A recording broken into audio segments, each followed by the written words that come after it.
and welcome to the Riverboat Explorer, owned and operated by Rivers of Steel.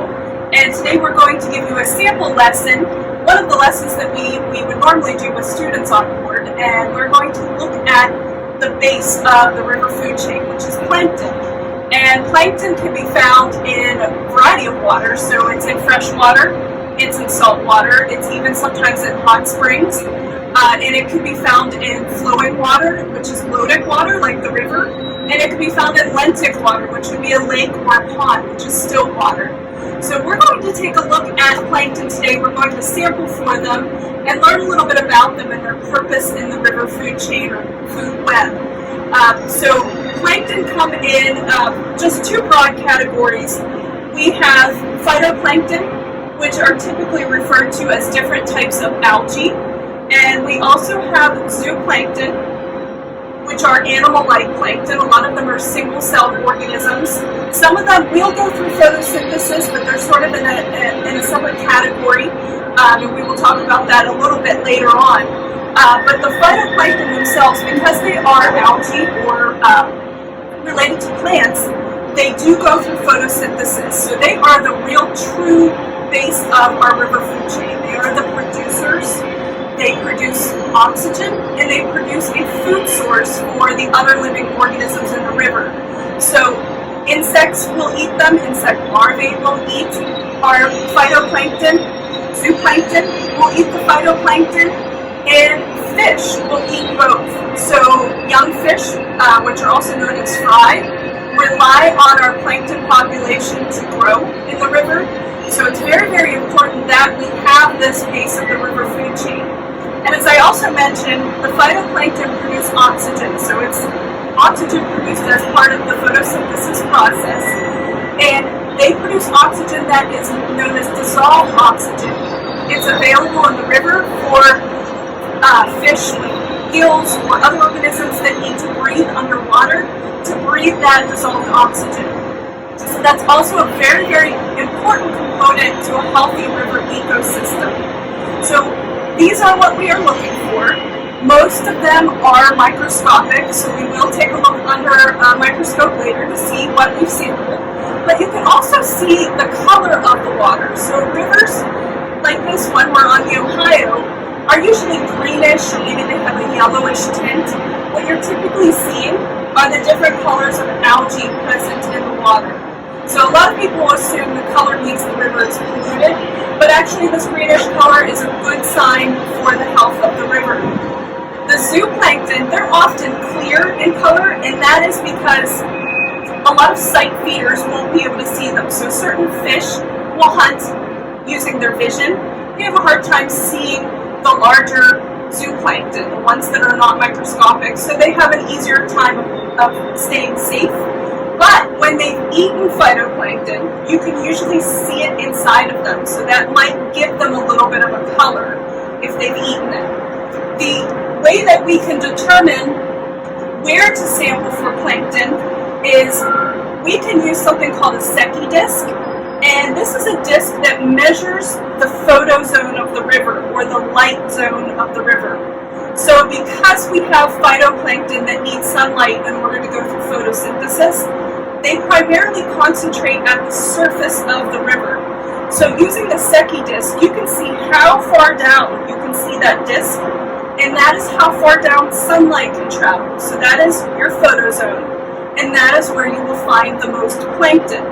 In order to catch plankton, we use a special net called a plankton tow, T-O-W, and it has very tiny holes in the net. These are 80 micron sized holes, and we will drag this net in that photozone. So there's a float that will help keep our net up at the surface of the river.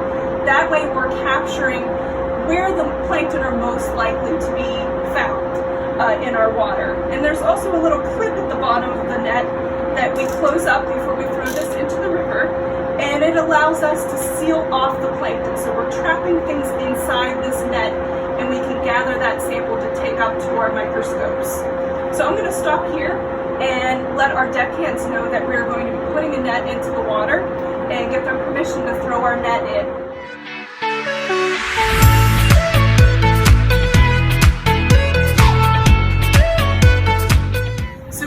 going to throw the plankton tow into the river and let it drag for about 2 minutes to get a good sample. And you'll be able to see it behind the boat, and I kind of just toss it out like a football. I'm gonna let it unwind a little bit, give it a little extra line. And you can see I'm trying to keep it within that photo zone as it drags. And again, you can really see the color of the water. So it has a little bit of that greenish color. And in the fall, plankton tend to do what the leaves on the trees do. They start to change. So you start to see different types of plankton in the fall. Some of them are more dominant in the fall than in the summertime. So there's a shift in that community of what types of things you will see growing.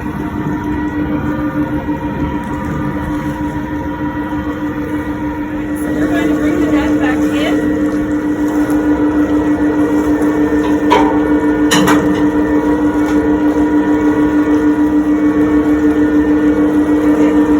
And then the next step is to take a rinse bottle. So when I squeeze this, you have water come out, and just rinse down the sides of the net. That way, if there's any plankton stuck on the sides, we will collect it and be able to capture it in our sample bottle.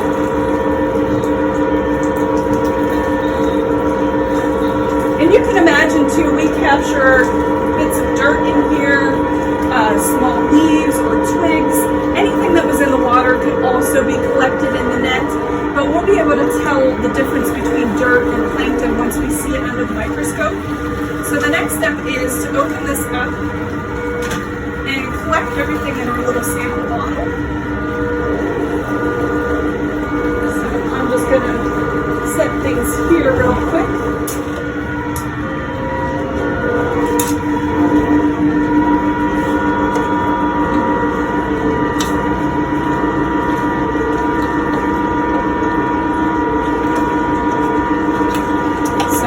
We have just a tiny amount of liquid that comes out of our net that we can take upstairs. So you can see it sloshing around in there, and you can definitely see there's little bits of dirt and things in our sample. And hopefully we also have captured some plankton. So the next step is to analyze this and see what is living here. See how many phytoplankton we have, if there's zooplankton present, and take into account what different varieties there are. Because there's so many different types on our identification chart. So we will head upstairs and take a look at our sample.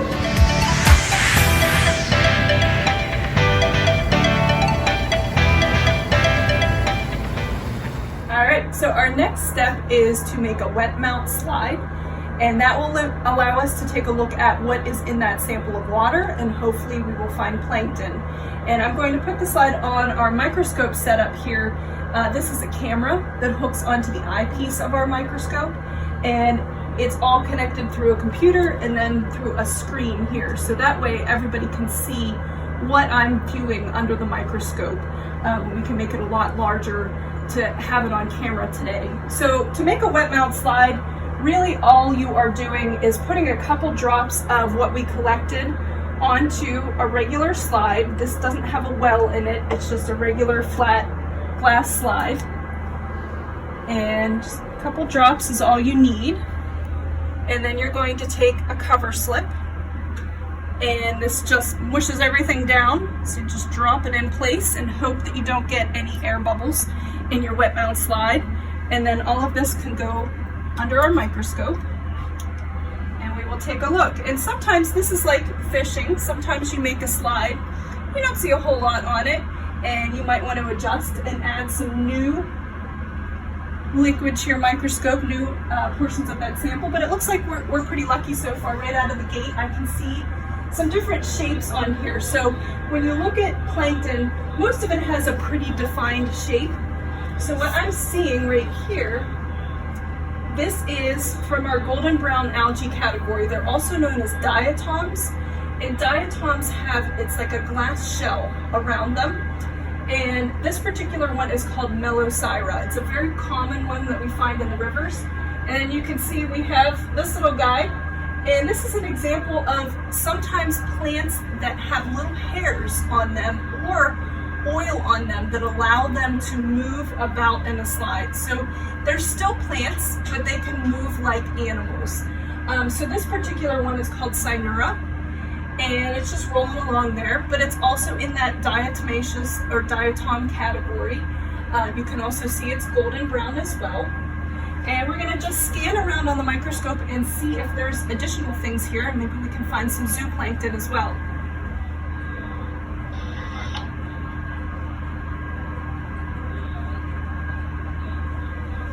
So it doesn't appear to be alive any longer. This looks like the exoskeleton of zooplankton or possibly some insect larvae. So you can see looks like it's its body or its abdomen, possibly legs here.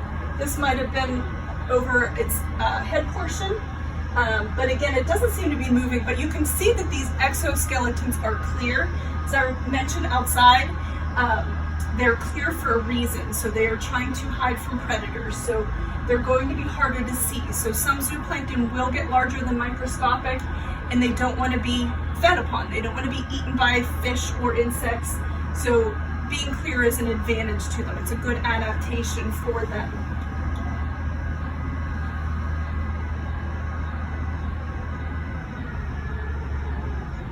Some more Melocyra.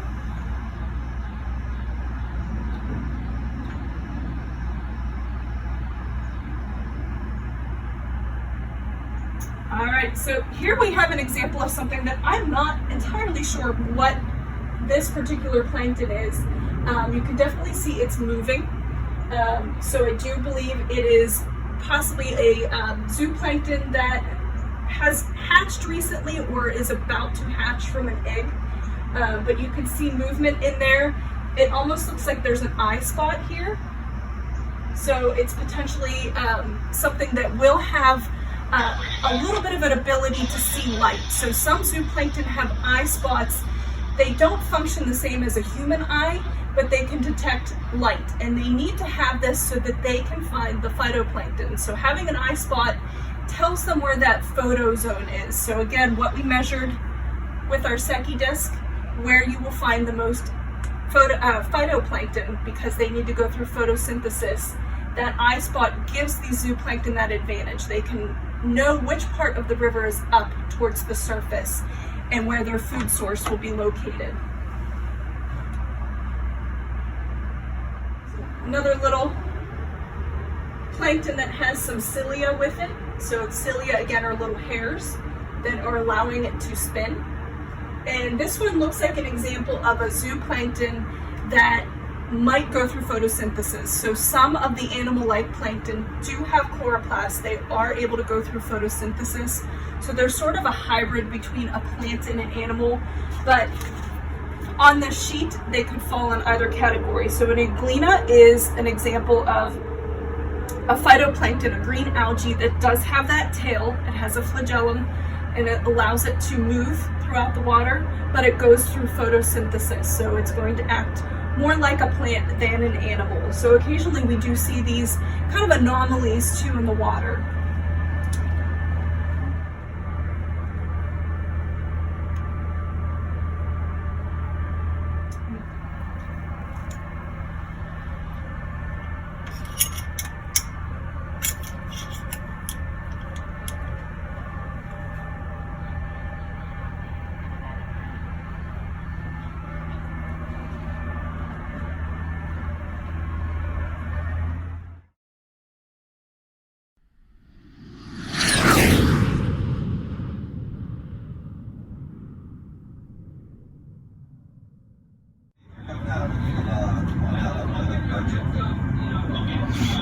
Alright, so we have some zooplankton on our slide, and this one I believe is a Brachionis, or either Brachionis or in the Cladoceran category, but it is most likely a type of rotifer where they're going to feed on particles in the water and feed into their mouth. Some plankton are very picky about what they eat, and some just filter feed all the nutrients and particles that they can in the water.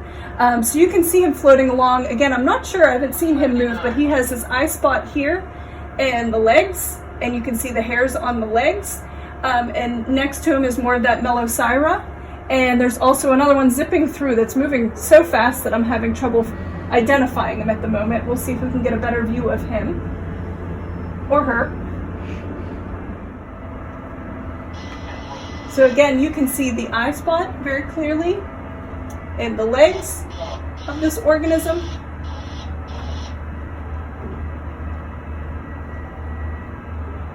And a lot of these will survive throughout the winter.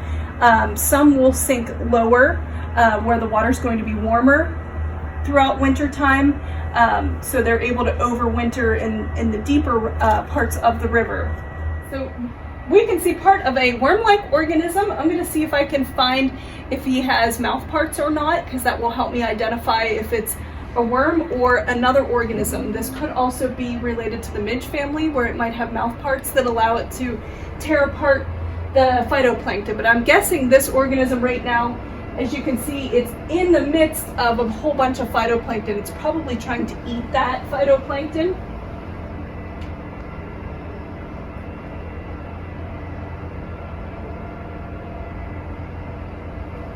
So you can see it does look like it has eye spots, and it's a little bit more complex than just a worm. So it could be insect larvae. So eventually this will grow a little bit larger, could turn into a fly, something that you would see on land.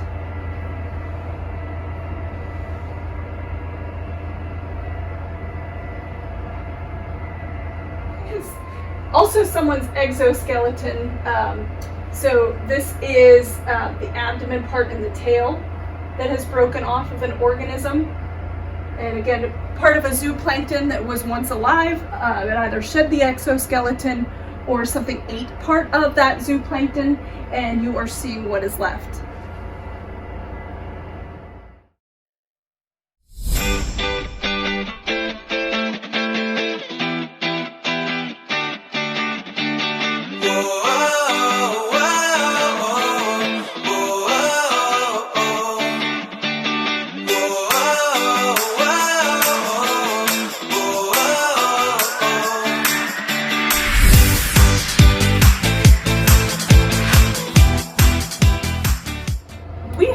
A preserved specimen of a paddlefish, and paddlefish are native to this river.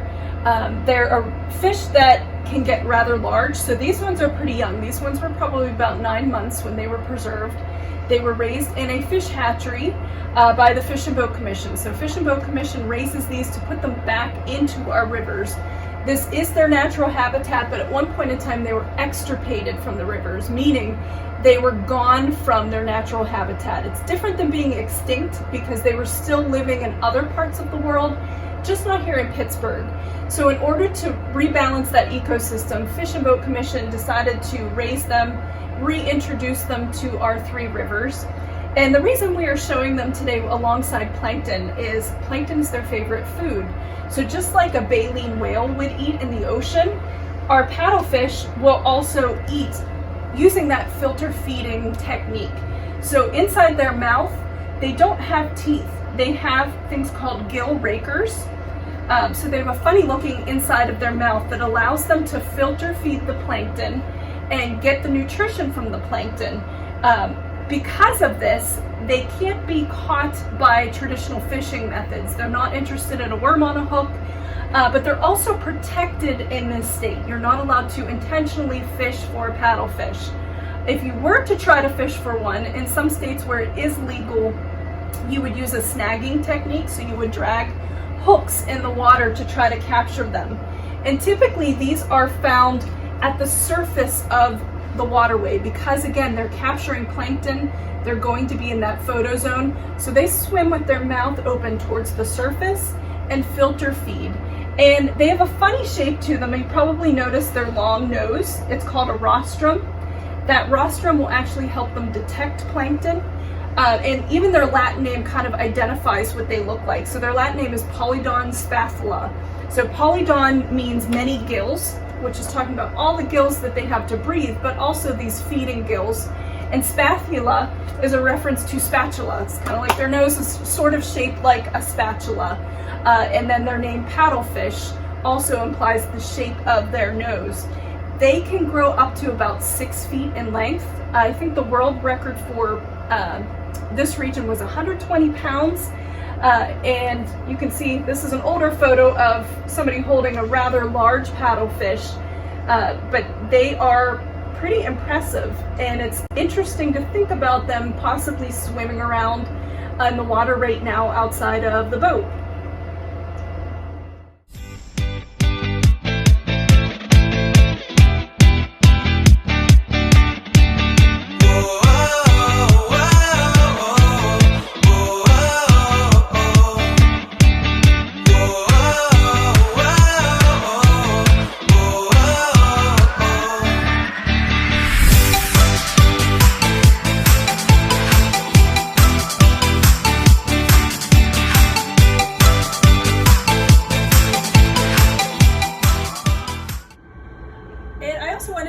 Some of our crew today. We also have Captain Evan Clark, so we have 2 captains on board today, and he's going to talk a little bit about his role here at Rivers of Steel, but also his other job with Allegheny Cleanways.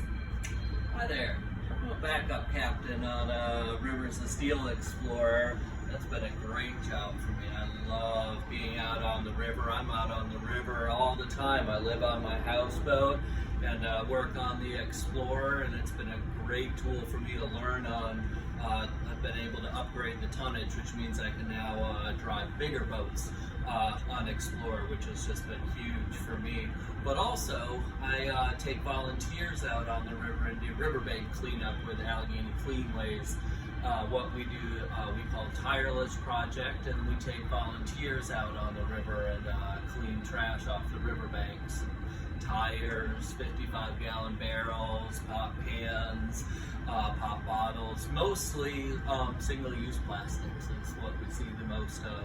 I just got back from a big cleanup trip where we cleaned riverbanks between Pittsburgh and Monongahela and emptied 2 large dumpsters worth of trash and a couple hundred tires off of our barge on the way. And it was great fun and did a lot of great work. I've been working with Cleanway since 2006, I believe now, doing these riverbank cleanups, and it's been great to see the riverbanks get cleaner and cleaner over the years as we removed a lot of the legacy trash.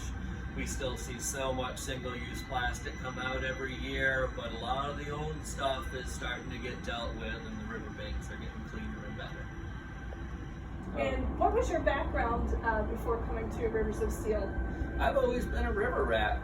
For about 10 years before I moved to Pittsburgh, me and my buddies were building small boats and taking them down most of the big rivers in the country. We went down the Mississippi a couple of times, and the Ohio and Tennessee and Tombigbee and Missouri, a little bit on the Arkansas and some other smaller rivers.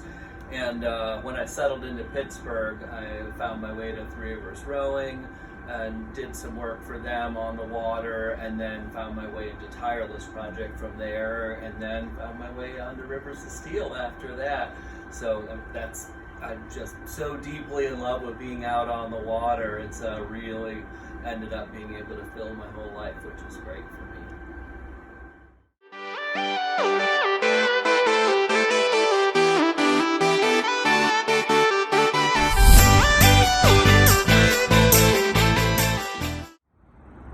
I wanted to introduce Angela Biederman, and she is our Chief Deckhand on Explorer. And Angela, if you could tell us a little bit about what you do on Explorer and with RiverQuest, Rivers of Steel, and your educational or work background. Sure, I'd be happy to. So I started working for Rivers of Steel about 2.5 years ago. I started out part-time, just as a deckhand and not the chief deckhand. And then it was about a year and 3 or 4 months ago that I got hired on full-time. And so what I do in my role is that I'm full-time crew, so I'm available to work on a lot of our trips. I also do maintenance on Explorer, and so some examples of things, we do work on the engines, so if we're changing the oil, I do work like that. A lot of times we'll go down in these hatches and we'll make sure we're not getting too much water down there. A lot of the inspections and things like that I do are just, making sure the lights are working and the smoke detectors and the other safety equipment that we have. My background is actually in art, and so I have a master's degree in ceramics. And when I moved to Pittsburgh, I was just looking for a little bit of extra work, and that's how I found Rivers of Steel, and it's been a great organization to work for.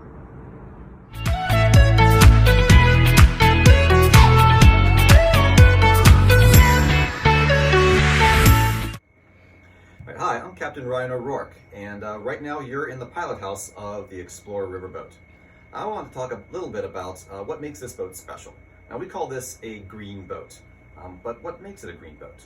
Well, we have our propulsion system, which is a hybrid system. So maybe you're familiar with the Priuses and the car hybrid systems that are both battery and engine powered. Well, Explorer is pretty much the same way. We have our engines and we have batteries, and I'll show that to you a little bit later. But that keeps our emissions down. It keeps our fuel usage very good, and that's the primary thing that makes Explorer green. But whenever we were designing this boat, we really wanted to make a statement and go as green as possible.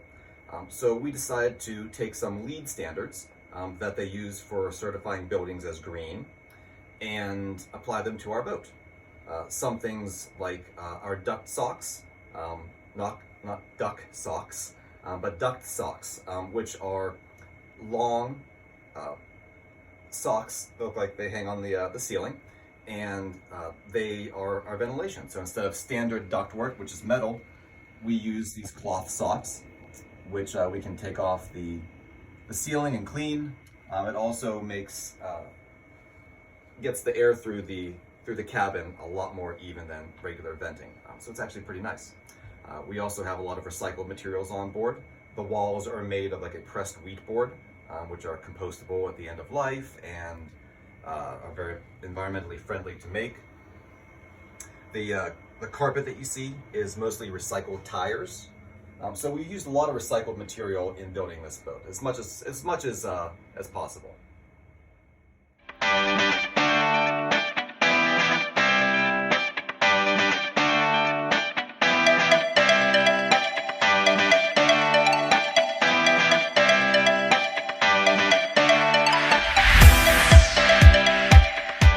Hello everyone, I'm Captain Ryan O'Rourke, and we're in the engine room of the motor vessel Explorer.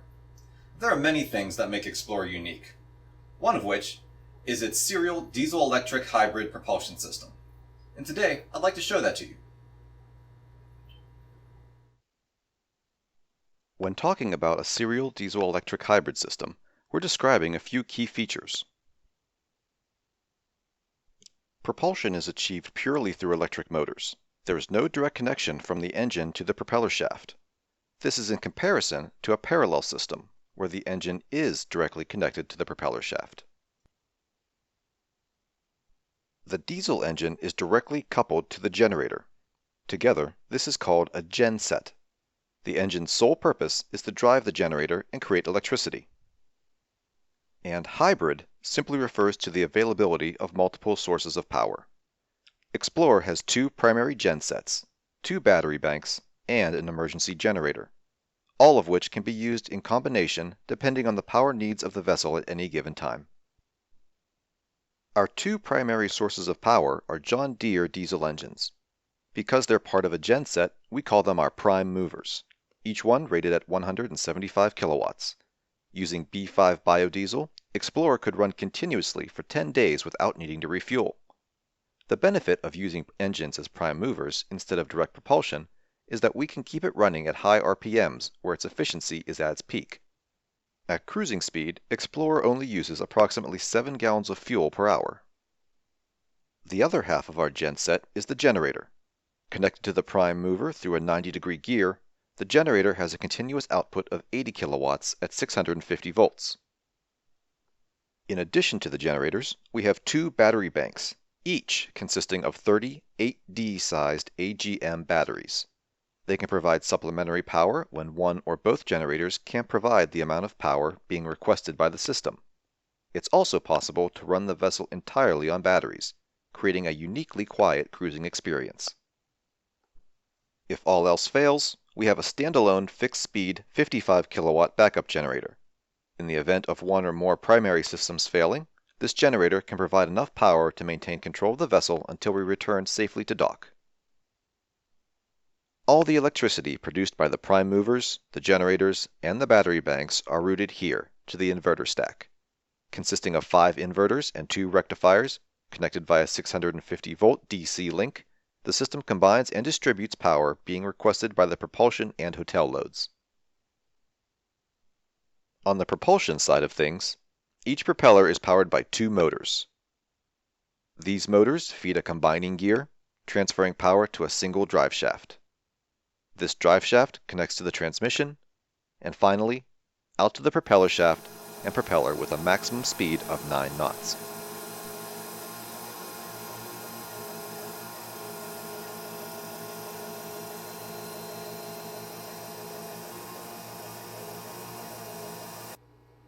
And that's our power generation and propulsion systems for the boat. Thanks for watching. If you'd like to learn more about Explore, or if you'd like to come take a tour, give us a call at Rivers of Steel.